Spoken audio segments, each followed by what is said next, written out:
이바울의 3분 묵상. 갈라디아서 4장 1절에서 11절. 오늘 본문을 통해 만날 영적 원리는 유치한 교훈에 관한 것입니다. 본문 3절에 나옵니다. 이와 같이 우리도 어릴 때에는 세상의 유치한 교훈 아래에서 종노릇하였습니다. 9절에도 나옵니다. 지금은 여러분이 하나님을 알 뿐만 아니라 하나님께서 여러분을 알아주셨습니다. 그런데 어찌하여 그 무력하고 천하고 유치한 교훈으로 되돌아가서 다시 그것들에게 종노릇하려고 합니까? 3절에서 나오는 유치한 교훈은 율법을 지켜서 의롭게 되는 것을 의미합니다. 그래서 예수님은 이제 기한이 차서 어릴 때가 지난 우리를 위해 십자가를 지셨고 율법에서 우리를 끊어주셨습니다. 이제는 우리는 율법의 종이 아니라 하나님의 자녀가 되었습니다.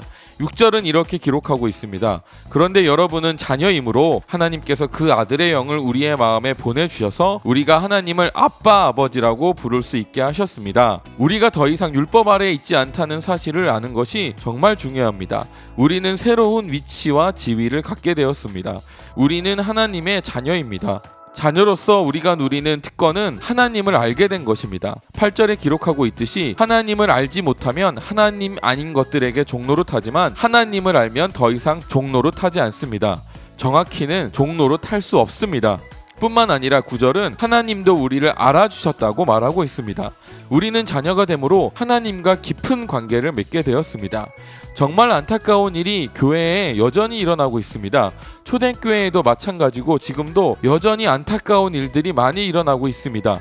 이미 자녀가 되었는데 그 세련되고 아름다운 복음의 지식을 받아들이지 못하고 유치한 교훈을 추구하는 일들이 여전히 많이 일어나고 있습니다. 9절의 유치한 교훈은 율법을 의미한다고 볼 수 있습니다. 날과 달과 절기와 해를 지키는 것으로 경건과 거룩을 얻는다고 생각하는 것을 유치한 교훈으로 표현하고 있습니다. 엄청난 종교적 유산들, 거기에서 풍기는 경건한 느낌, 이루 말할 수 없습니다. 그럼에도 사도 바울은 그것을 유치한 교훈일 뿐이라고 일축하고 있습니다. 그것으로는 결코 의롭다함을 받을 수 없다. 행위로는 불가능하다. 믿음으로 우리는 의롭다함을 받는다. 심지어 너희는 이미 믿음을 갖고 있고 이미 자녀가 되었다. 그런데 왜 다시 유치한 교훈으로 돌아가는가? 저는 이렇게 유치한 교훈으로 돌아가려는 모습을 많이 보았습니다. 저 자신에게도 보았고 현재 교회 내에서 이것이 일반이라는 것도 알고 있습니다. 이미 의롭다함을 받았는데 신앙생활을 열심히 해서 구원받으려고 노력하는 모습들, 혹시 구원받지 못할까 두려워하는 것은 믿음이 없는 것이고 유치한 교훈으로 돌아간 모습입니다.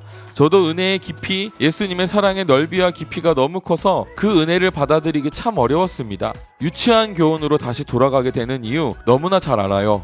하지만 그 모습은 사도 바울이 말하는 대로 참 어리석은 행동입니다. 자녀된 우리는 하나님을 안다고 합니다. 그리스도의 사랑과 은혜의 깊이와 넓이와 크기를 이해할 때, 그리스도의 사랑과 은혜의 깊이와 넓이와 크기를 이해할 때 우리가 이미 온 믿음을 온전히 받아들일 수 있습니다. 오늘 하루 그리스도의 사랑과 은혜를 묵상하길 바랍니다. 그 사랑의 깊이와 넓이를 깨달으시길 바랍니다. 그것이 우리를 유치한 교훈에서 벗어나 세련된 복음으로 나아가게 합니다. 묵상에 동참합시다. 각자의 묵상 댓글로 남겨주세요. 함께 묵상하는 문화를 만들어 갑시다.